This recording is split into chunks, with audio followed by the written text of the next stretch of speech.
God gave me you to show me what's real. Yo, what's up guys? Ito ay isang istorya na hango sa isang weirdong lalaki na nanghihingi ng barya. Habang siya ay nasa gilid ng kalsada at nanghihingi ng barya, ay tila ba may dumaan na isang diwata na papakainin siya na hindi niya inakala. At nung dumaan ito sa harapan niya at hiningian niya ito ng barya, subalit datapot bagamat ang sagot sa kanya ay papakainin kita. At dito ay lubos na pasasalamat ng lalaking pulubi at inorder na siya ng pagkain nang hiningian niyang barya kanina na babae. At dito habang papalapit sa kanya yung babae ay daladala niya pala yung sarili niya na may toyo siya. Tapos dito ay sabi ng babae ay kumuha na daw siya ng sausawan at sana ma-enjoy namin yung pagkain at ngumiti pa siya sa camera. At lubos namang hindi makapaniwala sa saya at tuwa ang pulubing lalaki na meron palang ganitong kabait na may toyong babae. Tapos dito ay sabi niya ay okay kahit di niya pa natitikman yung pagkain at hinigop niya at tinikman niya yung babae ay yung sabaw na nakalagay sa lamesa.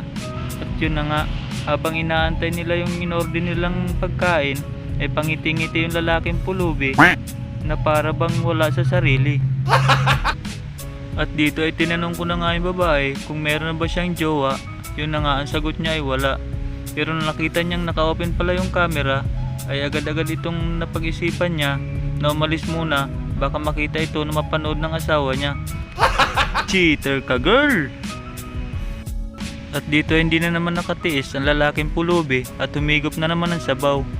At yun na nga, dumating na yung inorder nilang tapa at lechon kawali. At dali-daling kumain na itong dalawa na tila ba magjowa na hindi nagkakasala. At dito ay binigyan niya na ako ng kutsara at tinidor at para kumain at wag daw ako magpapagutom dahil kamukha ko daw si Tom. At bigla ako na curious, tinanong ko siya kung sinong Tom ba, yung Tom na artista, si Tom Rodriguez. Ang sagot niya ay hindi, si Tom daw na narabi. At dito ay habang kumakain kami ay bigla akong naitanong sa kanya kung wala ba sa kanya nanliligaw. Ang sabi niya ay wala. Sa akin ba? May nanliligaw na ba daw sa akin? Sabi ko marami, kaso hindi pa pumapayag si mama na ako ay magkajowa. Tapos dito ay bigla ko siyang naitanong kung ilang taon ka na ba. Sabi niya ay 27. Sabi ko ay bakit parang 18? Sabi niya anong 18? Sabi ko akala ko kasi 18 ka pa lang. Hindi medyo may edad na ako. Hindi, sabi ko 18, itinadhana ka sa akin. Tapos dito ay tinanong ng babae ang weirdong lalaki kung ilang taon na siya.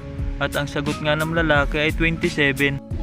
At ang sagot nga ng babae ay 27? Akala ko kasi 7. At bigla akong kinilig sa sinabi niyang 7. At tinanong ko kung bakit 7 dahil babata ako. Ang sagot niya ay hindi, mukha ka kasing rugby boy sa labas ng 7-Eleven. Di namin namalayan ang oras at sa puntong ito dumating ang lalaki na asawa pala ng babae. Cheater ka, girl!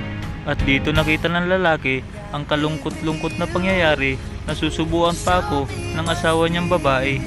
At dito naawa ako sa mukha ng lalaki dahil kita naman sa mukha niya ang lungkot, bagot at kulubot dahil sa panluloloko at cheat ng kanyang asawang babae. At dito na nagtatapos ang ating video. Like and share for more nonsense video.